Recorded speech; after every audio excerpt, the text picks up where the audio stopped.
everyone, Dennis Foley from Acoustic Fields. Today we're going to talk about the room footprint. So there's a lot of things that go into selecting the dimensions of your room.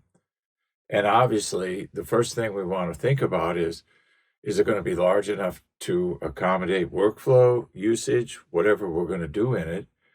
You know, if we're going to play drums, we don't want to have a closet for our room size, right? So we want to choose proportionality and to match usage, right? So the room dimensions must work together. We have three variables here, width, height, and length, that we have to get to work together. Now, when we say work together, it's kind of a misnomer because what we do is we don't want them to fight with each other. If they don't get along mathematically, then they produce room modes. And we've done many videos on pressure and reflection. So room modes are exaggerated or attenuated situations produced by pressure. So our goal is to select room dimensions, width, height, and length that produce the least amount of low-frequency pressure problems, and those are modes. We have three sound fields: sidewall, front wall to rear wall, and floor to ceiling. All three have to be considered, okay? This, and this. They're all different because the dimensions are different. Dimensions are different. The frequency and amplitude is different. Remember, the room only sees energy. Doesn't care what you're doing in it. Okay? People talk about their rooms like they're their best friend. No, they're your worst enemy. You shouldn't even be in one if you want to get the absolute in resolution. So that'll tell you something right there. So different dimensions, different frequency and amplitude issues. The room footprint has two dimensions.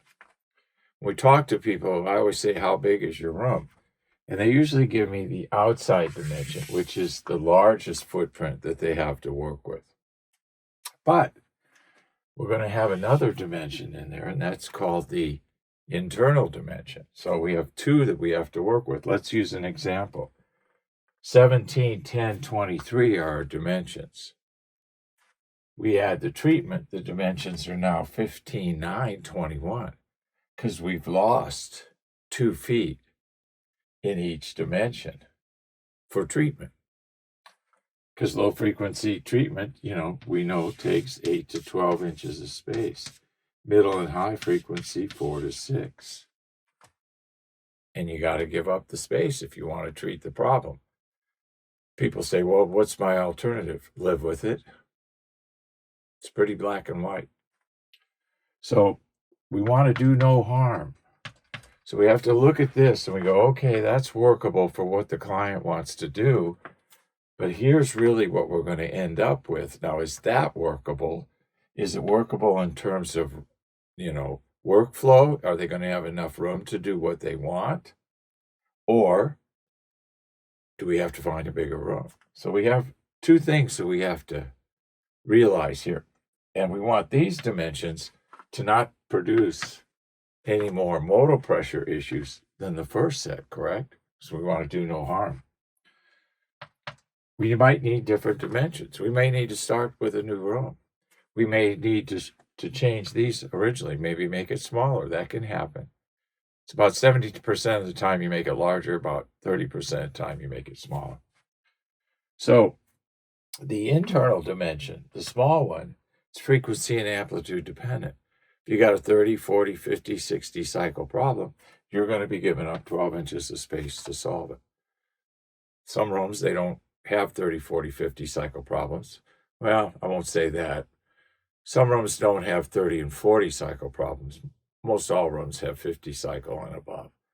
But you just have to look at the dimensions and see where the problems are and treat accordingly. And realize that you're going to be giving up space. So, room footprint, two dimensions, OD and ID for internal, OD for outer dimension. Hope this helps. Thank you. Thank you for watching this video, and if you liked it, please give us a thumbs up. We also have a newsletter that you can subscribe to, so please do that because we offer special price discounts to only those on our newsletter. And then don't forget about our forum. We have started a forum on our own website where people ask questions, and I usually get a chance every couple of days to look at it. There's an interchange between people on the forum, and we'll give you real answers on a regular basis, so that'll help you. Thank you.